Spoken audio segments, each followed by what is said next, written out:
guys, I'm Danielle M. Welcome to my channel. So this channel is usually all about DIY kindness. I show you guys ways that you can spread kindness to the world and just help hopefully inspire you to do that. And also I just love crafts, and so I do a lot of crafting here. But one of the things that is near and dear to my heart is talking about selective mutism. That is something that I struggled with most of my life, really until I was probably about 18 years old. And then I had a long journey of overcoming just the mental health burden that having selective mutism put on me, and the other things that kind of layered on top of that, because the selective mutism was never dealt with, it was never handled. And so you will find me talking about that quite a bit on my channel, because I want to bring awareness to selective mutism. I want other people to get the help. That way they don't have all that baggage, all of those other layers on top of that they have to try and unpack and deal with as they get older, like I had to in my 20s. With all that being said, I am super excited about today's video. Maybe even more excited than I've ever been about any other video ever. And that is because this is actually a collaboration video. You might be wondering how it could be a collab video if I'm the only one in the video today. And that is because my friend Jessica, who I met because we both have selective mutism, and I can't remember if we met in a similar group or if I found her on YouTube. I honestly don't know. But anyways, we connected and we're friends on Instagram. We're friends in some similar selective mutism groups. And we decided to get together and do a collaboration video. And so that's what this is. She, however, is in the UK and I am in the United States. So we can't exactly get together to do a collab video. But we did want to give you two perspectives, because I follow along in UK selective mutism boards, and also I follow along in United States selective mutism boards. And to me, it has been very eye-opening and really shocking and even disappointing for me to see, in my opinion, how much better selective mutism is dealt with in the UK versus in the United States. And we're going to get into all of that. But first, I want to bring your guys' attention again to my friend Jessica, and I am going to be linking her channel in the description below. Whether you're watching this on Facebook or on YouTube, you can go find her description, and also you will find her channel up here. I'm gonna link it, and you can find lots of other selective mutism videos on her channel. She talks about how she dealt with it, what it was like for her in school, and we really had totally different experiences, so I hope you can go watch some of her videos and get an idea of what it was like for somebody else. And also she does tons of hauls on clothing hauls, fall hauls, all kinds of stuff. So you guys should definitely go check out her channel. Make sure you go subscribe. Show her all the love and kindness, because that is the nice thing to do. And just go support her. This channel is all about DIY kindness, and that is a kind thing to do. So go support her. Help her to feel so loved from this community. Go comment on one of her videos. What was your favorite haul video she did? Go let her know. I'm just going to get right into it and kind of explain to you guys, as I understand it, how selective mutism is best handled in the United States right now, or how it is even handled at all in the United States. I am not going to give you the UK perspective. You have to go check out Jessica's channel, and I really hope you will, to find out how things are handled there. She is going to break it down and let you guys know. Now, I want to be clear that as a child, I had selective mutism and it was never caught. I mean, it was very obvious that I had selective mutism, but because there is such a lack of understanding of what selective mutism even is in the United States, like most people, you ask them 9 times out of 10, they're going to tell you they've never even heard of it. And that is a huge problem, and that is why I never had any help. People would come to my parents and tell them I wasn't talking in school, and tell them, you know, that I was being difficult or stubborn, or all the things that, all the labels that kids with selective mutism are given. But nobody ever once was like, hey, I think your daughter has selective mutism. And so I just had it the whole time and just struggled with why was I different. I just totally didn't understand, and I didn't even find out about selective mutism again until I was in my 20s. You can go watch some of my other selective mutism videos if you want to know more about my journey with that. But for this video, I asked a lot of people in my selective mutism groups and did some of my own research to find out how would a kid in the year 2020 get diagnosed, get help with selective mutism right now. And sadly, and honestly, this was so surprising to me and it was so sad to me, most parents that responded to my question, and I had a lot of responses, thankfully, told me that they're still struggling with getting a diagnosis.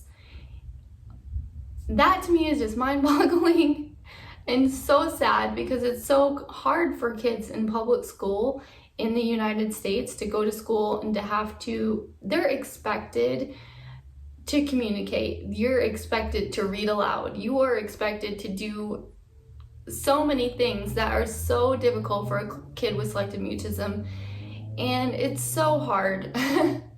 And so I was really saddened to hear that. Now, there was a few parents who told me that that wasn't their experience at all, that they had lots of support and lots of help. And the parents who said that said it was because of the school their kids was in.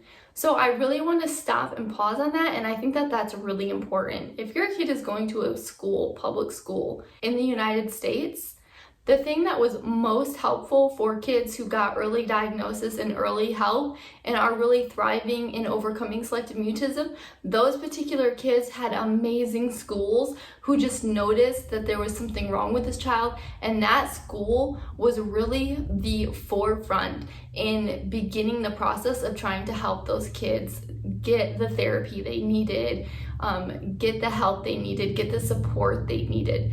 And so I think that is huge, and I really wish that other schools could live up to the same bar as some of these schools are, because you can definitely tell where some are failing in this regard and where some are thriving. And those schools who are taking the initiative are leaps and bounds helping those kids achieve wellness and to be able to overcome selective mutism much faster and adequately than those kids whose schools are not stepping up and not helping in that correct way.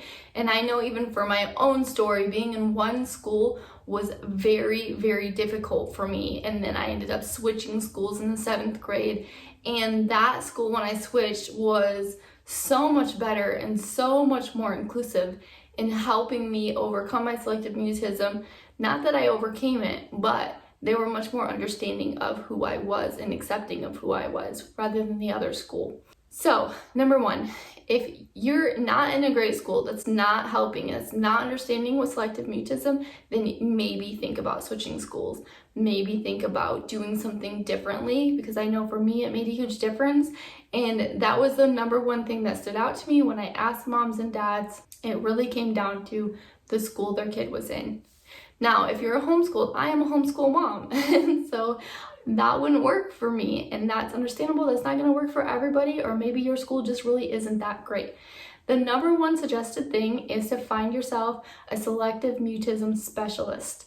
So this is going to be a therapy specialist who understands and knows selective mutism.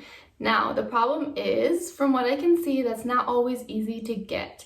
It's not always easy to find a selective mutism therapist. It's not always easy to get referred to one. So I think there's a lot of things that we put in the way to make this harder.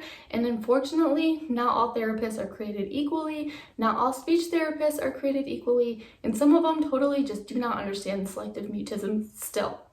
So it's important for us to continue to advocate for selective mutism, to continue to talk about it and let people know what it is. Let people know kids are not trying to be difficult. They are screaming inside, not wanting to be the way they are. It's so frustrating when you have selective mutism, because you have all these thoughts and all these feelings and you just cannot express them because your anxiety is so much. It's so hard. Now, I do know some parents were able to get help via a doctor. So some doctors are really good at understanding and being able to point parents in the right direction. So I know some people who have been able to find help for their kids with selective mutism did do that via a doctor referring them to somebody good, a doctor who was able to see, hey, their kid is not talking when they come into the doctor's office. Is this going on in other places? And just, getting to the bottom of it and figuring out that, hey, this child might have selective mutism. Let's take the appropriate measures to try and get this child therapy. And so that is one way that some parents have found help. Another way that some children have been able to get help is via psychiatrists. All psychiatrists are not created equally, and you really have to be patient and work and find the one that's going to best help you and your child. And that can be a long, painful process for a lot of parents, unfortunately. But I would say don't give up. Find either a selective mutism specialist if you can, talk to your doctor, talk to your school, look into different therapy. There is behavioral, there's cognitive, there's speech therapy. And I would look into all of those, figure out who is going to work best for you, what is going to work best for you. There's also so many good, supportive, and helpful groups. Like I said, I met Jessica, at least I think, I don't know, I can't remember if we met in some of these groups. But Jessica and I are both part of some selective mutism groups. On Facebook is a great place to get connected. Parents are so supportive and so helpful. And so if you're not in any of those groups yet and you're really wondering, does my child have selective mutism? Let me encourage you to join some of those because they have been so helpful for me, even understanding the things I went through as a kid and seeing that I wasn't alone and that I'm not alone still in the things that the anxieties and the stress and the things that I still struggle with sometimes. And lastly, there is so much good information online. So I am going to be linking some helpful resources down below, also in the description. And I really hope that something that I linked below is going to be helpful to you. Most importantly, you are the parent. You are the #1 advocate for your kid. Do not give up advocating for them.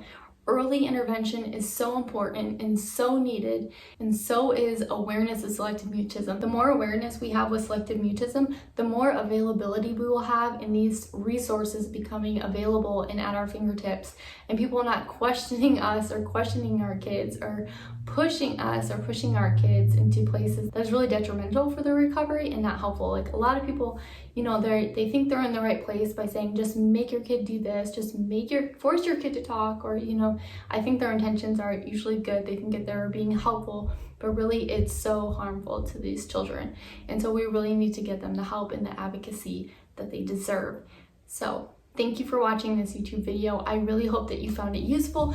Let me know down below. Again, I never received help. This is all just what I've gathered, what I've asked parents and what they told me, but I'm sure there's things that I forgot or missed out. So please help me out and write in the comments anything that you think I've forgotten, or if you would like more clarity or you want Jessica and I to talk about anything else selective mutism related, let us know that in the comments too. I'm sure we would both love to do another video like this for you. That's all for this video, you guys. I hope you found this helpful. If there's anything else you want to know, please let me know. Don't forget, and make sure you ring that bell and subscribe so you don't miss any future videos. Like I said, I love to do DIY kindness videos, craft videos, lifestyle videos with my kids, just being silly, and I would just love to have you guys join our little family.